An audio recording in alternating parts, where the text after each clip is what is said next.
The broadcast and the line in the sand the galaxy was never silent, but that day the comm channels carried a single voice louder than all others. It came from Eidolon Ring, a great station that circled a red sun and served as a hub for trade and treaties. The Shroud Syndicate, known for burning colonies and enslaving crews, had seized the ring's council chamber and bound its delegates in front of hollow cameras. A masked figure named Virex declared to every corner of the network that unless the warlord Zarin was freed from a high-security cell within 20 hours, the delegates would be executed one by one. Aliens from every sector watched with horror. Their councils whispered of compromise, of ransom, of negotiation. But aboard the human destroyer Aegis, the air was still. Captain Mara Keating stood at the center of her bridge and let the words play again. She had seen terror before on Mars colony when a bomb had taken her sister. She had watched leaders who thought they could talk with killers. She knew what always followed when one deal was made. 10 more demands would come. Humanity had written its rule in blood. There would be no talks with terrorists. Not today, not ever.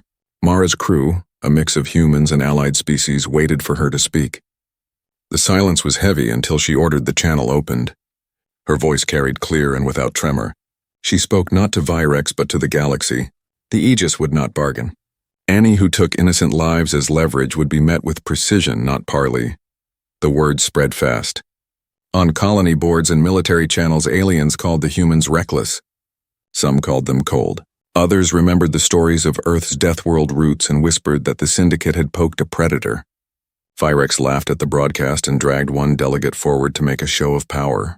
Yet something in his eyes flickered when he saw the calm face of Captain Keating. She had not pleaded. She had not even raised her voice. She had drawn a line as if it were carved in stone. Back on the Aegis, Mara gathered her senior officers. Thalen, an archivist species scholar turned analyst, mapped the Syndicate's moves from old records and smuggling routes.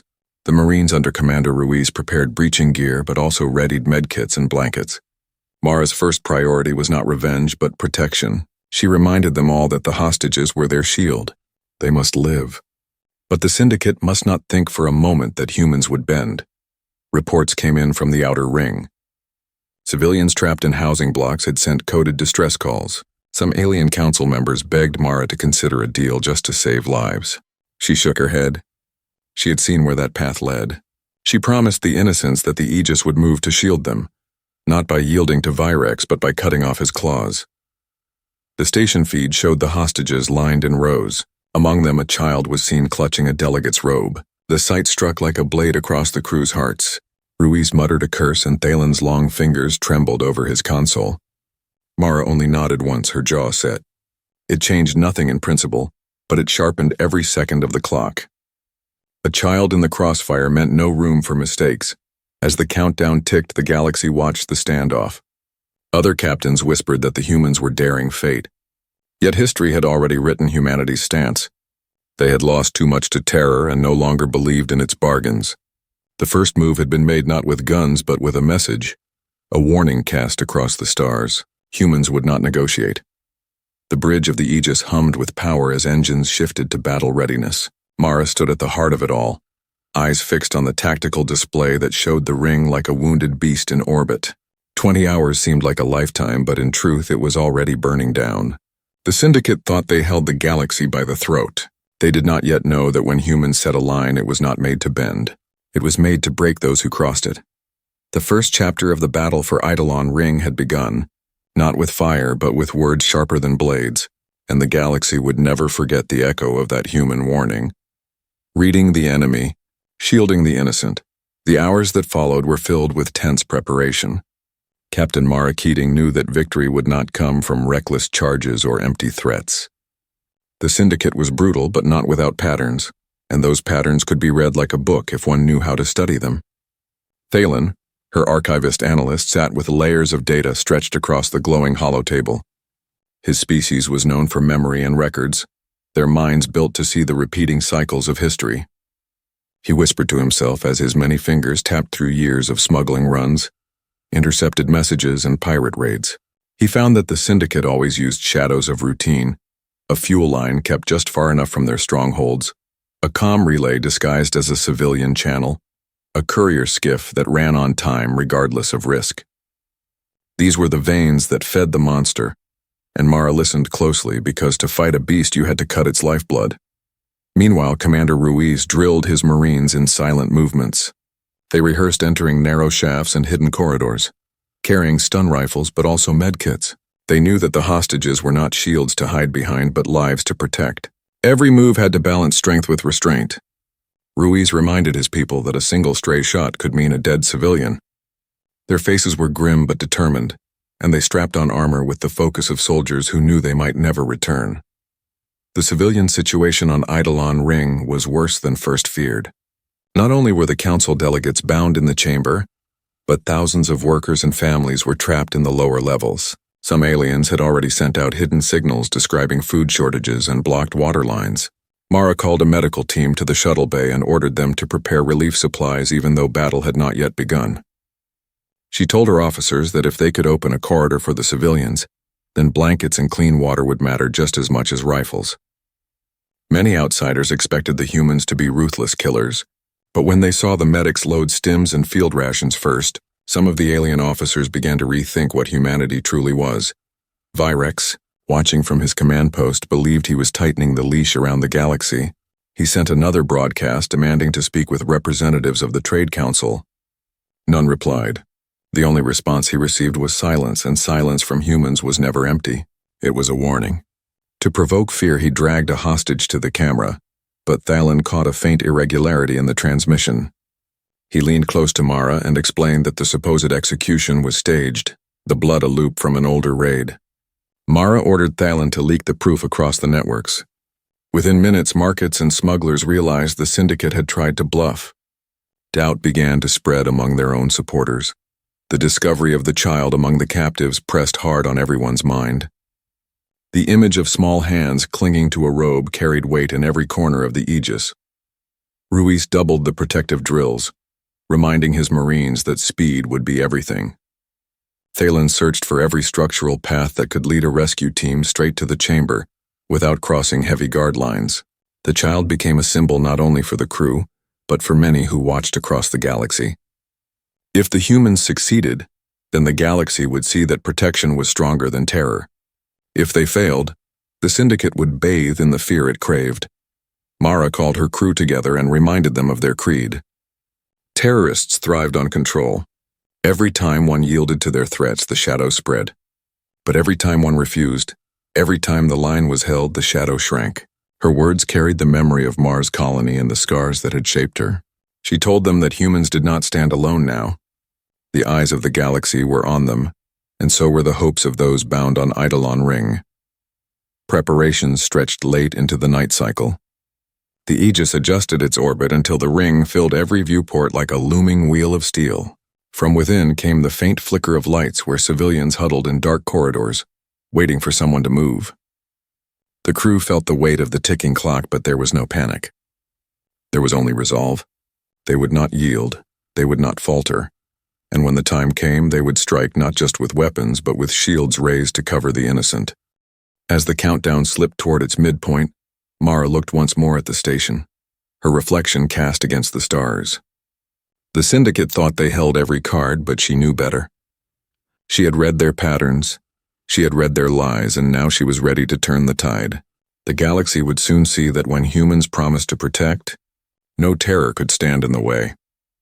Cutting the hands that feed the knife, the countdown on the syndicate broadcast ticked lower with every hour, and yet the Aegis did not answer with frantic messages or desperate bargains. Instead, Mara Keating's crew moved with a quiet discipline that unsettled even their allies who watched from a distance. Thalen's research had revealed the lifelines of the Shroud Syndicate, the hidden arteries that kept their terror machine alive, and Mara knew that cutting those arteries would shake the enemy more than any loud threat. She gathered her officers and laid out the plan. They would not storm blindly into the ring until every outside support that Virex relied on was stripped away. The first strike came against the fuel scow that orbited a nearby moon.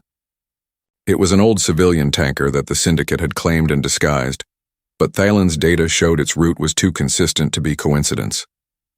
The Aegis deployed a stealth drone wing that latched onto the scow's hull and broadcast a warning for any non-combatants to evacuate. When the crew panicked and launched life pods, the drone triggered a shaped charge that gutted the tanker's engines.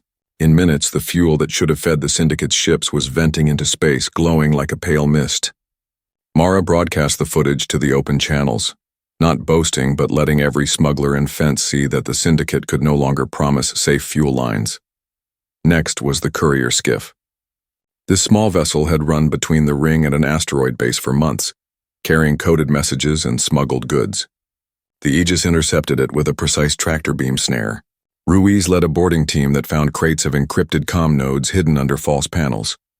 Instead of destroying them, Mara ordered Thalen to reroute their signals through the Aegis so that every desperate plea the Syndicate tried to send for reinforcements would instead bounce back as silence.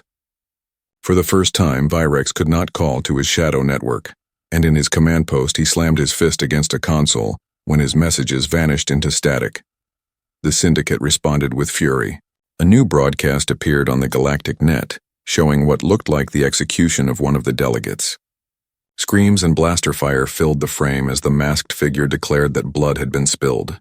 Entire sectors recoiled in fear, but Thalen once again leaned over his console and peeled away the layers of the video. He slowed the frames and found the same flicker of recycled imagery, the same shadows in the background that marked it as a forgery. The supposed corpse was alive, the screams were taken from an earlier raid, the entire display a desperate bluff. Mara ordered the truth broadcast immediately. By the time the cycle ended, smugglers were closing their markets to Syndicate buyers, fearing reprisals from the humans who had exposed the lie. Supporters began to vanish like rats from a sinking ship. Virex's rage grew. He turned from trickery to raw threat. He appeared on the next feed with his masked face close to the lens and declared that if his demands were not met, he would vent an entire residential sector of the ring into space.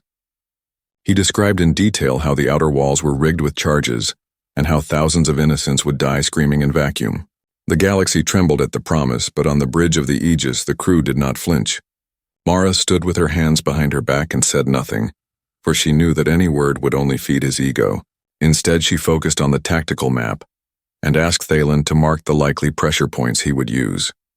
Every move the Aegis made was careful. Every strike meant to show the galaxy that humans did not fight with wild rage, but with scalpel precision. Their doctrine was simple: protect the innocent, isolate the guilty, and strip away the lies that terror fed upon. By the end of the third-day cycle, Virex had fewer resources than when he began. His bluff had been exposed to the entire galaxy, and his network was beginning to crumble. Yet the hostages were still bound, the child still hidden among them, and the reactor clock on the ring still ticking. The Syndicate had lost its lifelines, but it was far from finished, and Mara knew that the most dangerous moment of all was about to arrive. She gathered her Marines in the war room and told them that the time for indirect strikes was ending. They had starved the beast, but now they would have to enter its den. Every man and woman at the table nodded without hesitation. They had seen the masks of terror slip, and now they wanted to tear them away completely. Mara gave the order to prepare for insertion into Eidolon Ring. The next phase would not be fought across the cold void of space, but in the tight corridors where hostages wept and killers hid behind shadows. The Aegis had shown the galaxy how to cut the hands that fed the knife. Now it would show how humans broke the knife itself. The siege of Eidolon Ring. The ring hung in orbit like a wounded animal circling its star, its great spokes glowing faintly from emergency lights. Inside its walls, the Syndicate thought themselves safe behind barricades and threats. Yet the Aegis and her crew knew that the hour had come to move from warnings to action. Mara Keating stood over the tactical display and marked 3 thin corridors that Thalen had traced through years of old blueprints and hidden smuggler maps. These were the veins through which her Marines would slip into the heart of the station. Every path was narrow, crawling through maintenance shafts and forgotten conduits, but they offered the chance to reach the captives without triggering wide-scale slaughter. Commander Ruiz assembled his squads in the shuttle bay. The Marines moved with a practiced calm, checking rifles, adjusting armor, and tucking medkits against their belts. Each soldier carried more than weapons. They carried packets of rations, thermal blankets, and medical injectors. They knew that every step closer to the hostages would also bring them closer to frightened civilians. The Syndicate expected soldiers to come only with violence, but humanity had learned from the ashes of its own history that to protect was as powerful as to strike.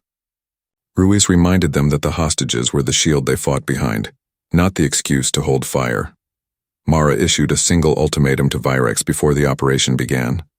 Her voice was calm, stripped of passion, and every word carried the weight of inevitability. She told him that his time was almost gone, and that he could release the captives now and walk into custody alive, or he could wait for the Aegis to come and tear his defenses apart. She gave him one final countdown, then cut the channel. No further words would be wasted. Terror fed on talk, and she refused to feed him. The insertion began under the cover of electronic silence. Shuttles drifted near the ring's hull, then deployed spider drones that carved openings no larger than a crawlspace. Marines slipped into the shafts, their helmet lamps off, their breaths steady through filters. The Syndicate's guards patrolled the broad halls, unaware that shadows were already moving beneath their feet. Thalen coordinated from the Aegis, guiding them through layers of old ductwork while broadcasting false readings to enemy sensors. In the lower sections of the ring, civilians huddled together, waiting for doom. When the first microdrones from the Marines appeared, projecting thin walls of shimmering shields, whispers spread among them. For the first time since the takeover, they saw a defense stronger than Syndicate rifles. The drones absorbed blaster bolts that struck at them and bought precious seconds for frightened families to move toward hidden corridors. Ruiz's soldiers pulled civilians through and passed them water flasks before urging them onward. The civilians had expected to be ignored, to be sacrificed, but they found themselves guarded like kin. Virex saw what was happening on his internal monitors, and his rage boiled over. He ordered his lieutenants to fire into the shield lines even when they knew the shots would fail. He demanded hostages be dragged into view to remind the galaxy who controlled the chamber. Yet cracks had begun to form in his command. Some of his followers whispered that the Syndicate's lifelines were gone, their fuel lost, their calls unanswered, their markets closed. Fear shifted from the hostages to their own survival. In the council chamber, the delegates noticed changes as well. Lights flickered differently, air vents hummed with new rhythm, tiny clues that help was closer than it seemed. The child among them whispered to a nearby guard that humans had come. The guard laughed harshly, but his eyes darted around as if even he feared the shadows of the ring. Step by step, the Marines advanced deeper. Each corridor cleared brought them nearer to the heart of the siege. Every freed civilian carried tales that the humans were here, that they shielded the weak, that they had not fired wildly but moved with care and purpose. Across the galaxy, watchers began to sense the shift. The Syndicate had declared themselves lords of terror, but their grip was slipping. The humans were not negotiating, not stalling, not yielding. They were advancing. As the cycle ended, Mara stood on her bridge, silent as always, watching her crew's signals move closer to the captive chamber. She knew the most dangerous moments were still ahead. Virex had one card left to play, the reactor failsafe whispered of in Syndicate lore, and she suspected he would not hesitate to use it. But she also knew that her people were ready. They had carried the shield, they had carried the scalpel, and soon they would carry the sword. The siege of Eidolon Ring had begun, and it was no longer clear whether the terrorists were holding the hostages or whether the humans were holding the Syndicate in a tightening cage. The failsafe and the choice. The deeper the Marines pressed into the station, the more the Syndicate revealed its desperation.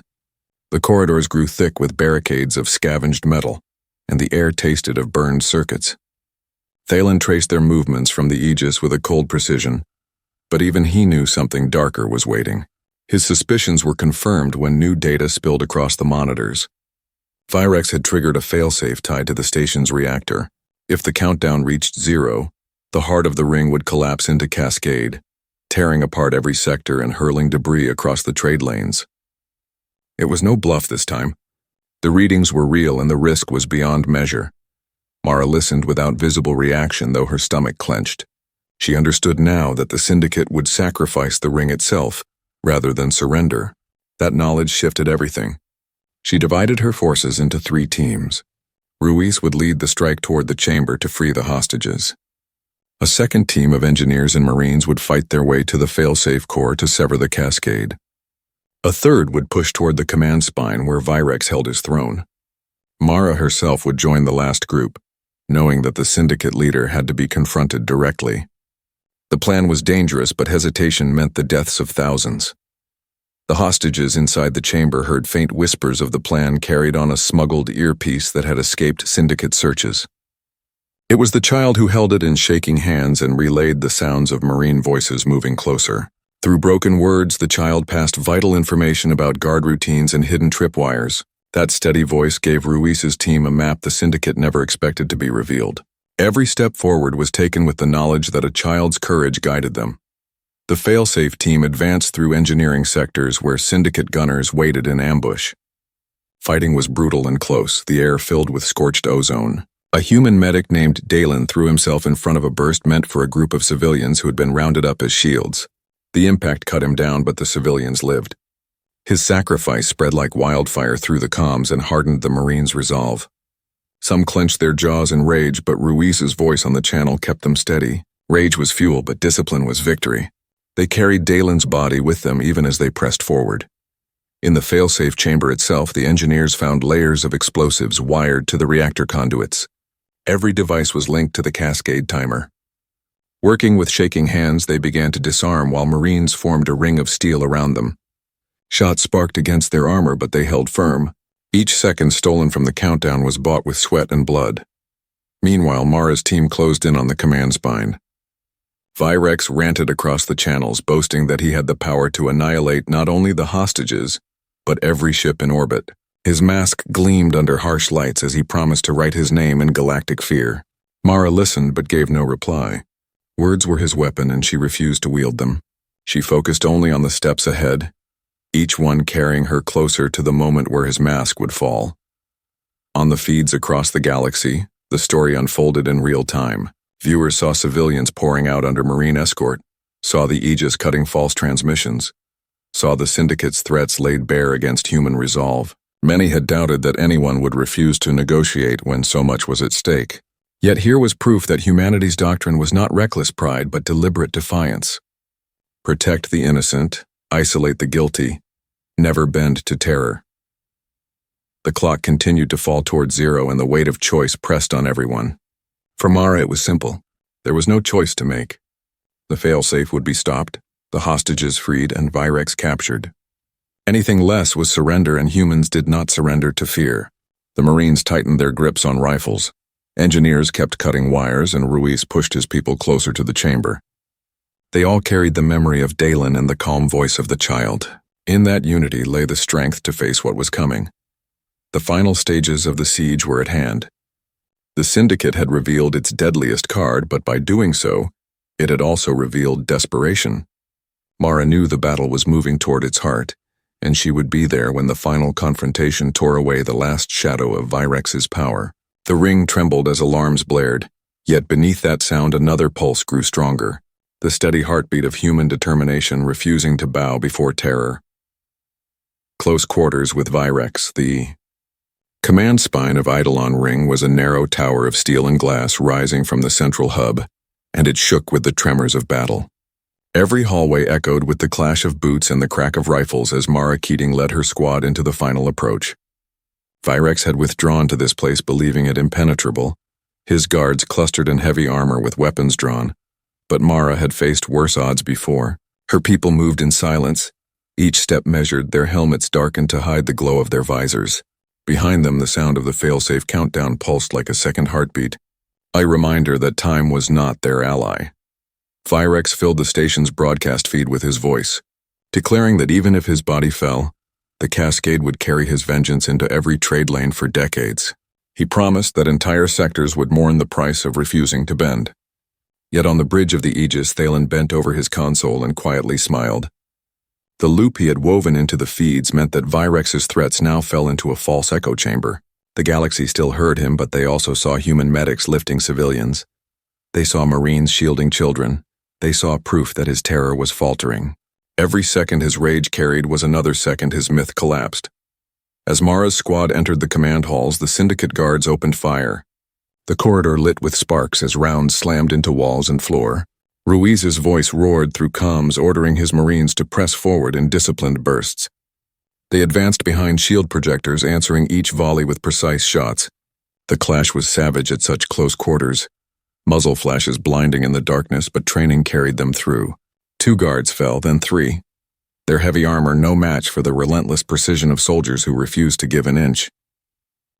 Inside the chamber, Virex watched his guard lines collapse, and for the first time doubt flickered across his eyes. He pulled a detonator from his belt and held it high as if to remind all who watched that the failsafe was still his. Mara stepped into the room then, her weapon lowered but her stance unshaken. She told him in a voice cold as steel that his device was already dead. At that moment, the failsafe team severed the final wire and the cascade timer froze. Sparks rained from the core chamber as the engineers cut power and confirmed the system inert. The echo of their success carried to Mara's ear just as Virex looked at his detonator and realized it was useless. His last threat had been stripped away. The fight within the command chamber exploded. Marines surged in as Syndicate officers made their final stand. Blades clashed with rifles, fists struck armor, bodies slammed against consoles. In the chaos, the child's whispered directions had proven true, and Ruiz's team broke into the hostage chamber at the same time. Delegates were pulled free, guards cut down, and the sound of chains snapping filled the air. Hostages surged out under escort, some weeping, some stunned into silence, but all alive.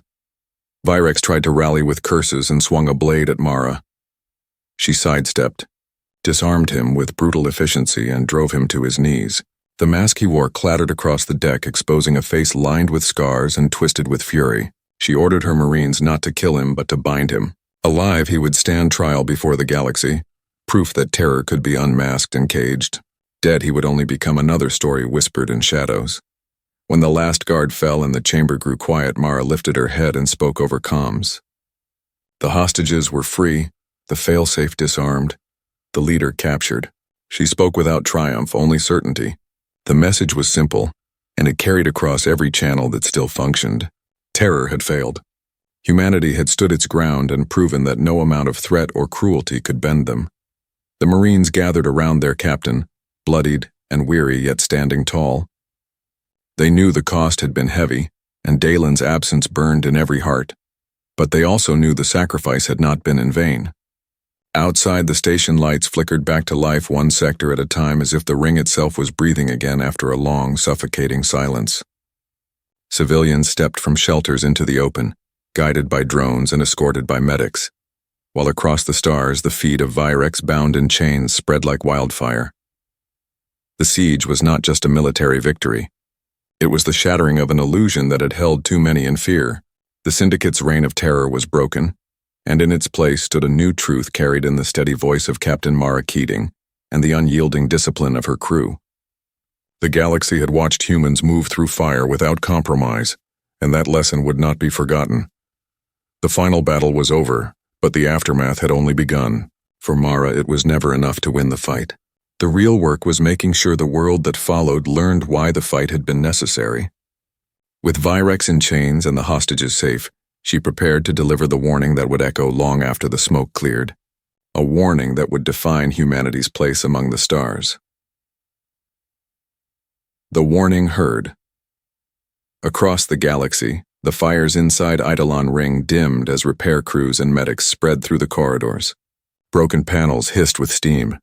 The smell of scorched metal lingered in every breath, and the sound of civilians weeping with relief echoed through the great halls.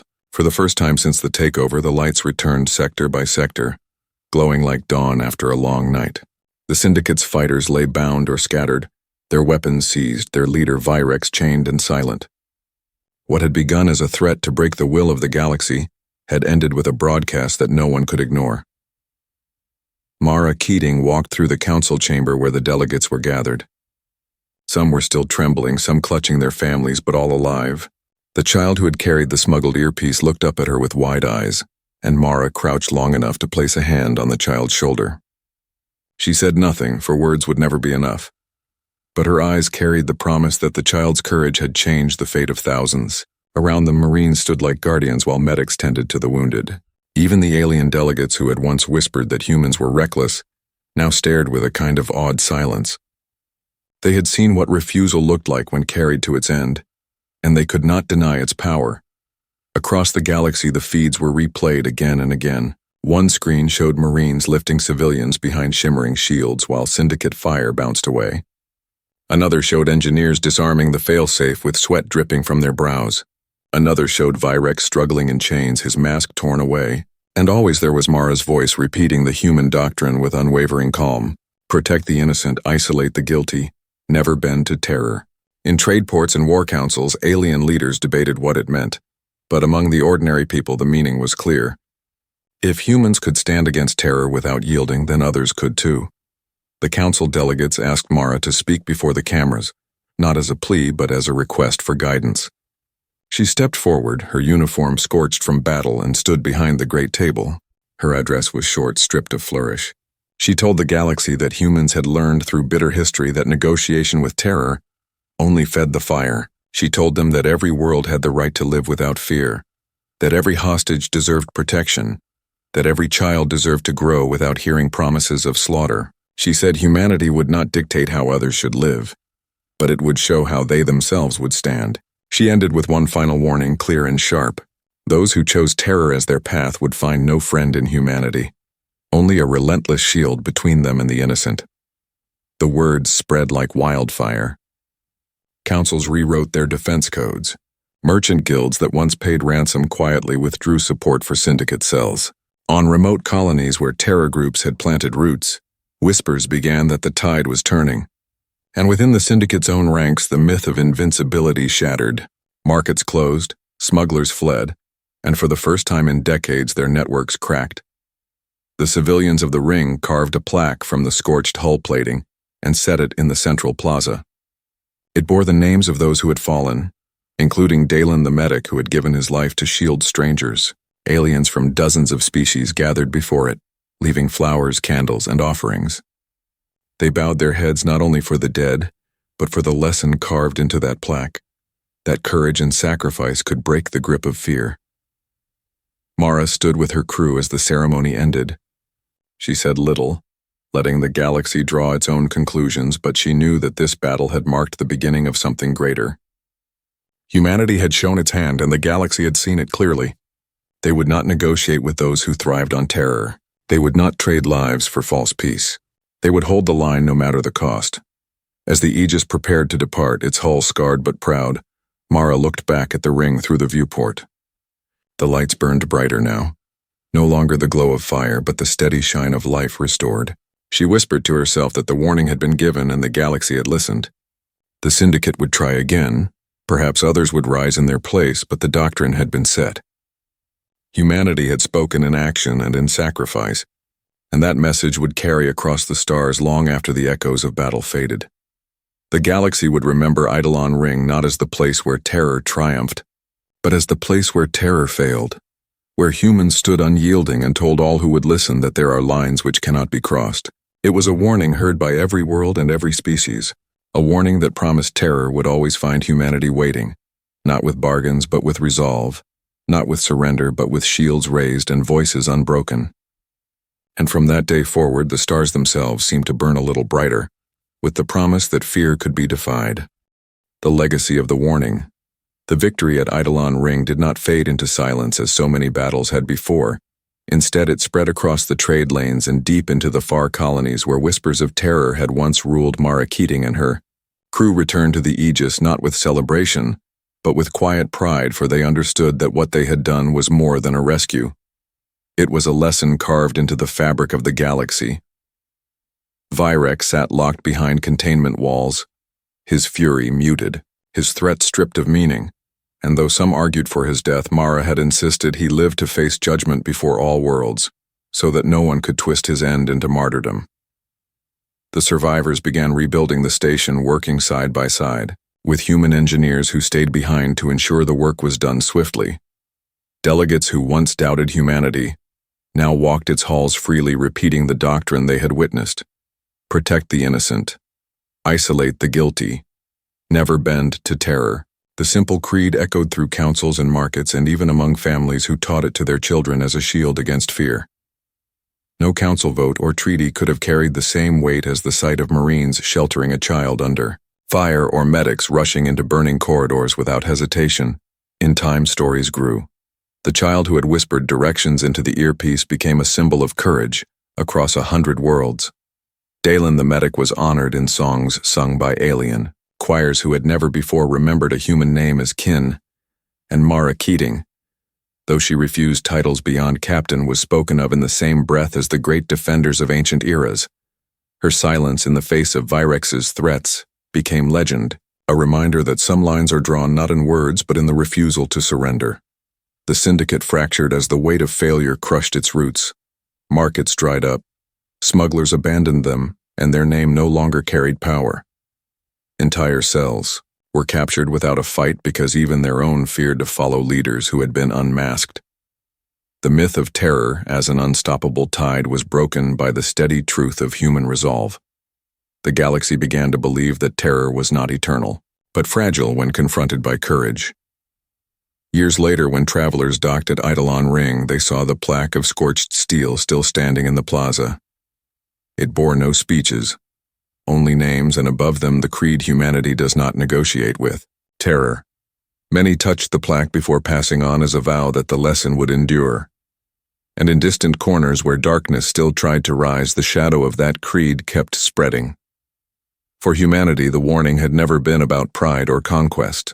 It had been born from scars and from pain and from a promise to never allow others to suffer as they once had. And so the Aegis continued its patrols, moving from world to world, carrying both shield and sword. A reminder to every system that there was a force among the stars that would stand in the way of fear without hesitation. The galaxy remembered Eidolon Ring, not as the place where thousands died, but as the place where thousands lived because one crew, one captain, and one doctrine refused. To bend the story became a flame carried from one people to the next, a light in the darkness that no terror could extinguish. And whenever new threats rose, someone would always whisper the creed and recall the warning given in fire and silence: the end